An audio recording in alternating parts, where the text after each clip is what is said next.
Holy cow! Oh, my voice is gone. Well, I have had problems with my voice. Never had this before. I'm so nervous about being up here that I think it's like psychosomatic. My voice is, if you can hear me and understand me, fine. If not, you're lucky that I don't have to go through all the pennants and World Series that the Yankees want to be here till next Wednesday.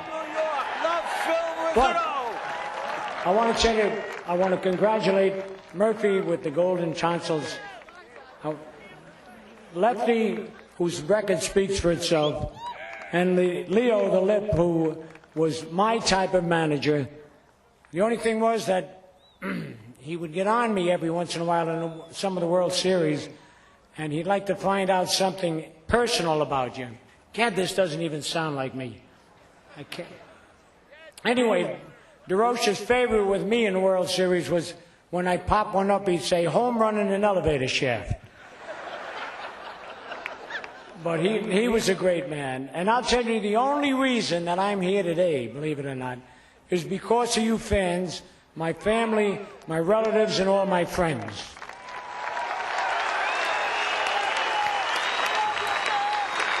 Yeah. No, really, I think you put so much pressure on him, kept sending in those petitions and saying he should be in the Hall of Fame. And actually, my record's pale with all these great Hall of Famers behind me. And that Huckleberry Lou Brock, he keeps calling me a rookie. I'm the oldest living rookie in the Hall of Fame. I mean, you talk about it taking a long time to get here, Steve. But anyway, I had to write a few things down because I really was dreading this speech. And I wrote down something that says, what baseball means to me. Now, I've been so lucky, with the help of the man upstairs and my family and friends, to be with the Yankees for 54 years with the same organization.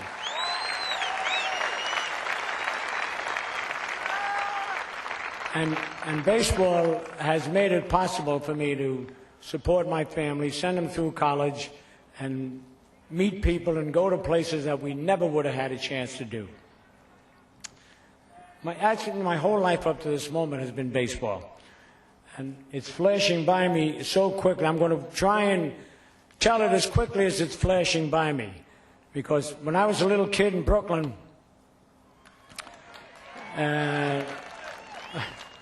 no, I tell you, it was a great spot. Pee Wee knows all about that. But when I say all the people that really helped me, my high school coach, Al Kunitz, taught me how to bunt. Without knowing how to bunt, I'd have never made it to the big leagues. Paul Critchell, the Yankee scout, signed me after Stengel and Bill Terry told me I was too small to play baseball, and that was a big break for me. My first two managers in the first 2 years was Ray White, who went to the same high school I did, and he took me over kids that were a lot better than I was, and you got to know somebody just like that. Bill Meyer, who was my manager at Kansas City for 2 years, was one of the great little managers, and he taught me a lot about baseball. The greatest manager I ever had was Joe McCarthy, old Master Joe. But we had so many, I mean, these great World Series. This is typical of me. I start at the end and go back to the middle and then the beginning. And I'm trying to get this down. When I was a kid, playing in the streets of Brooklyn all those days, wanting to be a ball player, and if I had never been a ball player, I don't know what would have happened to me. A lot of nights, I'd wake up in a cold sweat thinking, had I not been a major league ball player, what would I have done for a living? Because everything I try to do turned bad. I tried to run a snowblower, and I stuck my hand in and cut some of my fingers off. I mean, I'm lucky I can turn on the car and know how it runs, and if I open the refrigerator and it's not right in front of me, I don't know what I'm looking for. I mean, it's really terrible. But when I talk about being a kid and playing on the streets of Brooklyn, I mean, we played everything that was possible: stickball, racquetball, box ball, paddle ball. Pee Wee never heard of any of these things because he was shooting marbles down in Louisville. But these were great games, and it was great for our hand-eye coordination. So we broke a couple of windows, and my mother, God bless her, said, look, get a cover off a baseball. It was tough to get a baseball, number one, but we got one cover broke off. She filled it full of rags, and we were able to play on the street, and you could throw curveballs. I think that helped me as much as all the spring training and all the practice in the minor leagues. If people are understanding this speech, just raise your hand, or else you... Well, I'm going to introduce... My family knows me, so they're raising their hands. But I'll never forget when the Yankees finally signed me to a contract, and they sent me to Bassett, Virginia in 1937. I had never been away from home. My father took a $20 bill and pinned it to my undershirt. He says, you got to watch out for those guys on the trains. And the Yankees gave me a nice seat, no sleeper, sat all the way to Bassett, Virginia. But it was a beautiful trip because we went through Washington, D.C., stopped in Richmond, Virginia, the first taste of Southern fried chicken. I tell you, it was delicious. But they gave me, hey, White, what's that stuff that looks like oatmeal? Grits. Grits. No.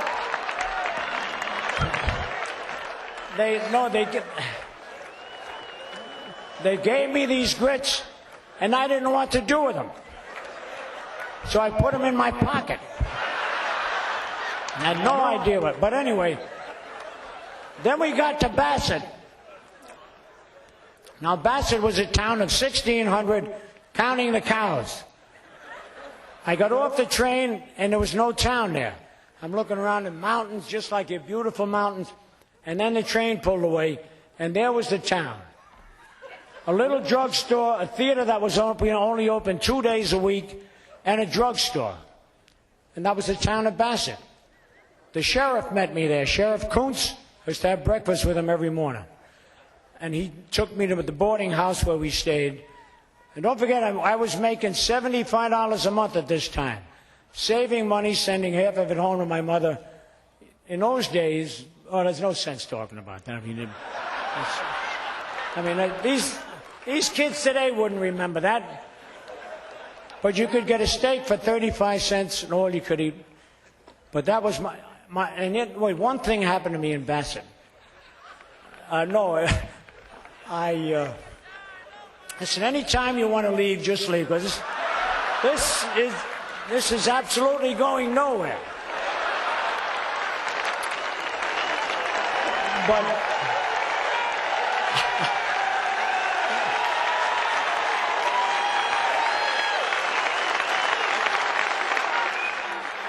no, I stepped in what they call a gopher hole down there, going to first base. I didn't know what a gopher hole was, but I hurt my leg, and I played on it for about 2 weeks, and the manager and trainer, Ray White, used to pound my leg and rub it, which was the worst thing, as we found out. And finally, after about 10 days, an old umpire who lived down there, had umpired in the major leagues, would umpire on weekends down there. He told Ray, you better take this kid to a hospital. They took me to Roanoke, Virginia, which was about 100 miles away. And little Dr. Johnson just felt my leg, and he says, you need an operation immediately. How can I get a hold of your mother? Because I was underage, and I had to get... He called my mother and said, I got to operate on your son. He operated on me, and I had gangrene. Now, this is very unbelievable. If he hadn't been operated on me, I'd only had one leg. Some way I would have found a way to play baseball with that one leg. But what I'm getting at is how lucky you have to be. I'll get one of these flies. And, no. But anyway, I woke up the next morning, and my mother was there, my brother who's here today, Freddie, and he fainted from the smell of the ether and was in the next bed. I didn't know where the hell I was when I woke up. And so, anyway, he had to cut part of the muscle out of my leg because it was infected with gangrene. And actually, that was a break for me because I used to be so fast when I was a kid. I'd run by the ground balls, and this slowed me up just enough so that I could make the ball.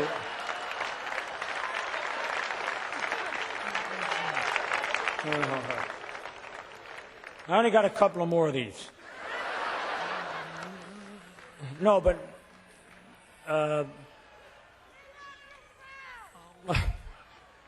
when I was in New York, at the time that I played for the Yankees, when I finally came up, I mean, it was the baseball universe. I mean, the Dodgers were there, the Giants were there, the Yankees were there. You could walk down any street in Brooklyn and New York and never miss an inning or a pitch. Somebody would have the radio on all the way down the block. And it was just, you know, it just so great. The baseball was so great. The rivalry was so great with the Dodgers. The Giants just 1 year, but the rivalry with the Dodgers was really exceptional.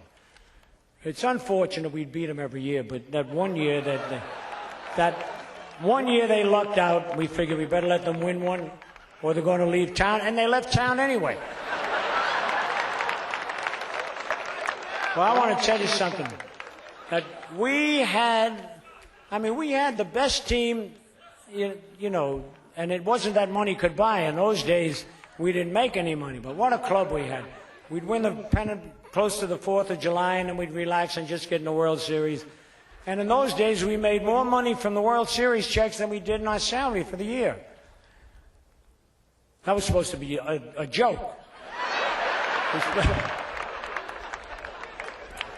Anyway, when you've got a team, I mean, it went right down the line too. When I joined the Yankees, they had Keller, Henrik, and DiMaggio in the outfield, Ralph at third, Gordon at second, Dickey behind the plate, Ruffing, Gomez, Murphy, Bonham, all those great pitchers. I mean, it was unbelievable. And I just happened to be at the right spot at the right time. Sounds like I'm in Yankee Stadium with that echo coming back at me. But anyway, Frank Crissetti was just about ready to hang up his spikes, and I got in there, and all I had to do was make a few double plays, beat out a bunt. Crissetti taught me how to get hit with a pitch so it wouldn't hurt. All these little things, and I just collect that World Series check, and I mean, it was just so great. And my voice is starting to go, but I would like to introduce my family before it does go on the blink, all right? And of course, number one is my pride and joy. I mean, Steve mentioned the fact that baseball wives should get a medal every day for what they put up with when we're home and when we're on the road. And the groupies following us and not me. Wait a minute. Oh, no. But no, I want to tell you some of the things that Cora did for me. In 1946, after I came back from 3 years in the service, they started to throw, I couldn't hit a curveball. I came back and I figured my career is over. And then the Pascual boys came up from Mexico, and they were flashing $10,000 bills around, and they got Sternweiss and myself, put us in a Cadillac, went under the bridge by the Yankee Stadium, and they said, if you leave right now, we'll give each one of you $10,000, a new Cadillac, but you got to go down there and call Mr. McCarthy from down in Mexico. So I went home and told Cora, I said, let's pack, let's go to Mexico. Well, we were going to get apartment buildings, we wouldn't have to pay taxes, which turned out to be wrong. I mean, but anyway, Cora says, if you go to Mexico, you go without me. I mean, but you know what she turned down at that? Don't forget, after the war, you couldn't get stockings, you couldn't get girdles, you couldn't get butter. She didn't need a girdle, I'll tell you that. She's pretty well built. But no, but that, I mean, I would have gone, but she Larry McPhail had the Yankees that time. Lee is here today, his son. And Larry said they had bugged Pasquale's room. And they came to George and I and said, listen, we want you to testify against them because this way we can get them out. I said, I'm not going to testify. They want to give me more money. I mean, I was wrong. I mean, it was the wrong approach, I know, because he suspended George and I for a couple of days, but then they left, the Pasquales left town, and George and I got a raise after that. So that was one of the better things, many better things on my wife. Then another one, the other one was, it happened before this. See the way I jump around, it's ridiculous. When I was in the Navy, you believe me, in the Navy, I used to get seasick on the ferry, and people, the people on the ship on the ferry ship used to say, "You're going to protect us. You're going to war." It was very embarrassing. But when all of a sudden the blanket order came down, Pee Wee and I were in our glory down in Norfolk then, and the blanket order, all athletes overseas. Now, they didn't teach us anything but how to make our bed. And I know over there you didn't have to make a bed where we were going, because they gave me all clothes that were camouflaged. They gave me a bag that had a rifle in it with all these rounds of ammunition, which I gave away on board ship. I found out I could have been court-martialed for that later on. So we're walking to the gangplank. I got my sea bag on my shoulder, and I see a phone over there, and the line is being held up. And speaking of lines, as I jump around again, I made up my mind I would never stand in another line again when I got out of the service. I don't know what that's got to do with the story, but I got to the phone. I called Cora up. I said, "Listen, Cora, I got a chance to go over the hill." I said, "They're going to New Guinea and the Philippines, and I don't want to go." And she said, "Again?" "Oh, it's gone. I got about 2 more minutes." And she said, "If you go, I won't be here when you..." Well, no, it wasn't quite that strong. But she said, "If you go, you don't go with my blessings." So I went back on ship, and again, it was a great thing because I didn't get killed over there, and I got seasick every day. Just one quick story. I was on board ship. I was on board ship for 30 days. I was sick for 30 days. They found out I had chronic seasickness. One day, the plane's flying overhead, and the siren goes, "To your battle stations." I didn't move. The captain came and said, "You get up there, you get court-martialed." I said, "That'd be the best thing that happened. That or throw me overboard." So they put me off the ship, but unfortunately it was in New Guinea. I thought I'd see a lot of Italians there, but that's not what that...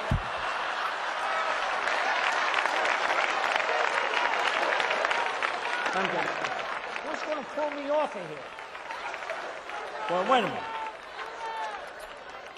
Well, no, I played with and against the greatest. I mean, that era of baseball was absolutely the best.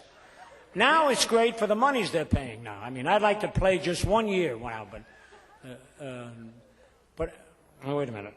No, no, you figure the team that I mentioned, and Ted Williams and those great teams, and played against Jimmy Fox and Hank Greenberg, and I mean, all those great players. And I mean, baseball to me, it's been my whole life. I mean, thank God for baseball.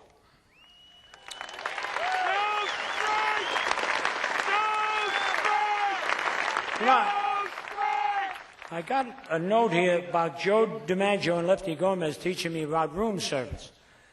I never knew you could go in a room, pick up the phone, and order room service and get your food sent up. And now I do it all the time.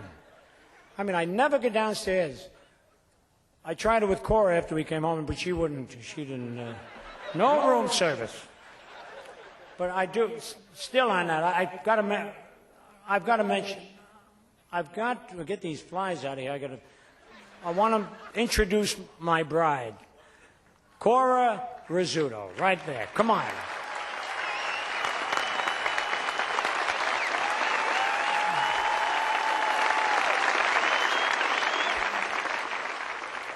I mean, like Steve said, we were away on these long road trips, and we had 3-week road trips back then. One of the kids would have the measles. I wouldn't be there. Another one fall off a bike and get stitches in their chin. I wasn't there. And one of the ones, my oldest daughter, Patricia Rizzuto. Patricia.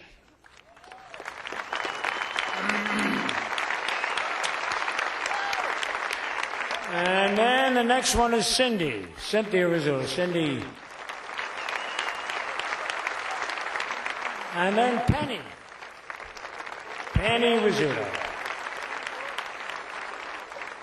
And then the apple of my eye, Scooter. There he is. And Scooter's wife, Ann. Jennifer, Patty's daughter, one of my granddaughters. And that little huckleberry right in the front, Margaret Carolina.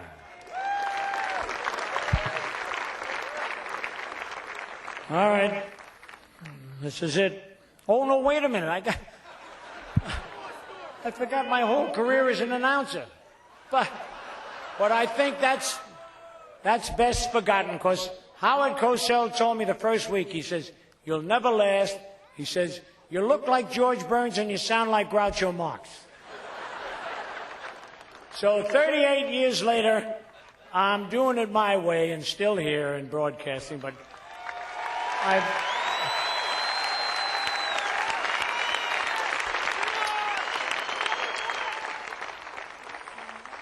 and they were right. I says, you don't hear the score too often or the game too often, but I think all my friends who like to have their name mentioned in the restaurants, when I get a free meal, White knows that I do it that way. But I mean, I enjoy the game like that, and that's why I was blessed with having, just like I had great partners on the radio as my broadcast partners. Mel Allen, I started with, and of course the guy who I did the greatest with and felt more at ease with, had more fun with, was White. White was over there. He was introduced before. He didn't leave, did he? White. There he is.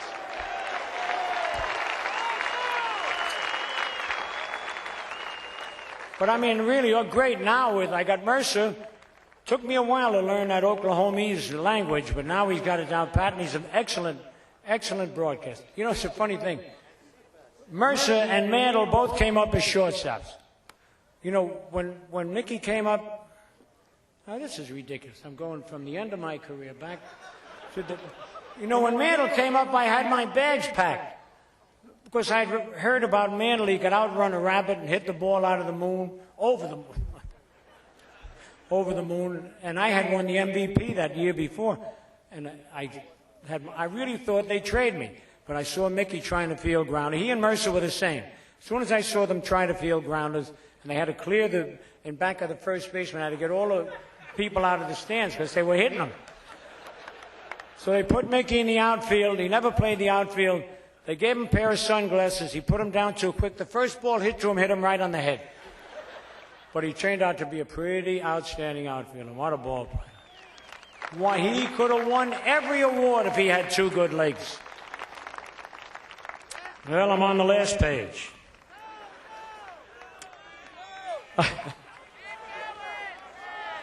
What? No. Wait a minute. Take my time. No, really, you people have me, but I'm... All right. I stay up out here all day if my voice was good. No kidding. Why don't all you huckleberries go back to the hotel? Pee-wee's the first one to jump up. No, if you want to let these old-timers go back to the hotel, go ahead, and I'll just talk to the kids. Anybody wants to leave out there, go ahead.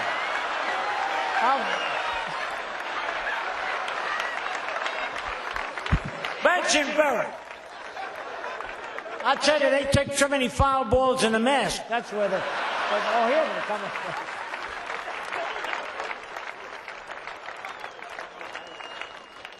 George Grant.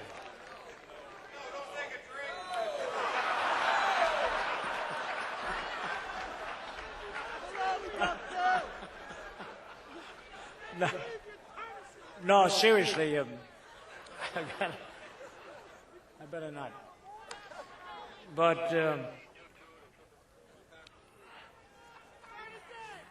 oh yeah, I know. I got them coming up on the last page. I got one now. This real dear friend of mine, Ruby Sabatino. Now you know that ends in a vowel. Any name that ends in a vowel, I'll give a birthday to. I want to wish her a happy birthday and get well soon, because Ruby's a little under the weather. She couldn't make the trip. And the cannolis came last night and this morning. A day without cannolis is like a day without sunshine.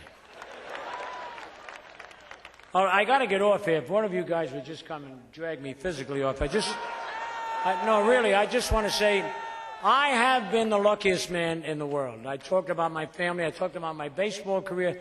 Broadcasting is really, I'm embarrassed to get my paycheck. Not too embarrassed, I'll go and get it, but it's such an easy job. I mean, these guys, White and Mercer and Olden and Seaver.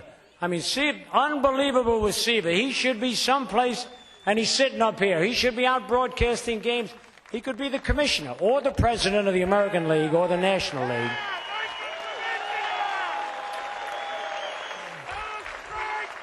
No, I'm telling you, he is a lot like White. They think things out before they say them. Now, my bride again told me that the reason I get in so much trouble, when you get a thought, it's supposed to travel through your brain. You got a little trapdoor back here. And then you say, should I or shouldn't I? Okay, and you drop the... She says my trapdoor is open constantly, so whatever I say comes out before I can think about it. And that's how I do get in trouble.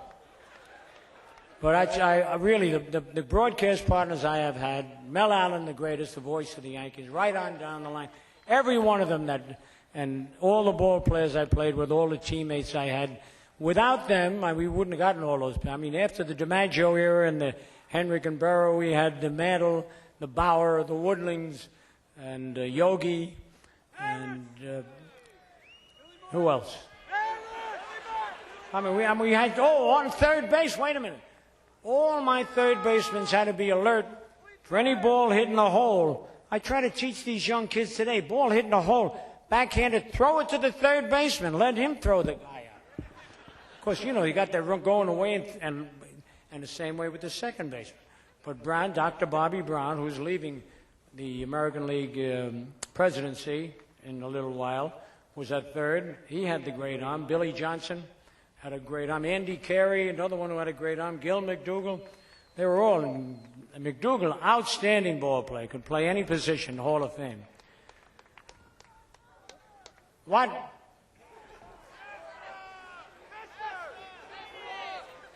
What did he say?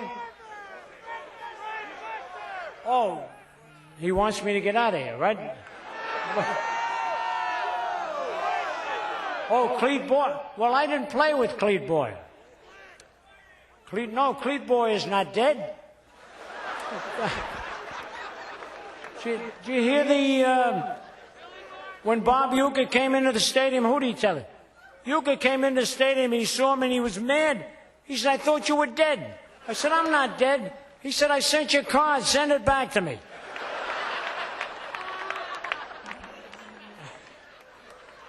No, listen. One thing I want to do, and no, I don't want to hear any boos on this now. A man who wants to win so badly and has been so wonderful to my family and myself and to all the Yankee ball players, I just want to say thanks, George Steinbrenner. Thank you very much for all your help.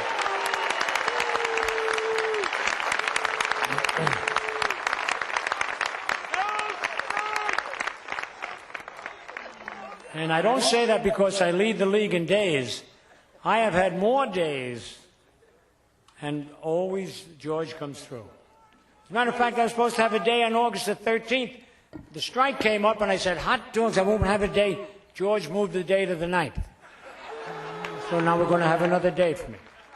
But let me just read this. I just want to, this is the only thing that I put down that I wrote down. I want to thank all of you who have been. I don't want to start crying now. Everybody comes up here and cries. I know it's not too bad if you do cry, but you know, all of you have been there for the most wonderful lifetime that one man can possibly have. And I just want to say, God bless all of you, and God bless this wonderful game that they call baseball. Thank you very much.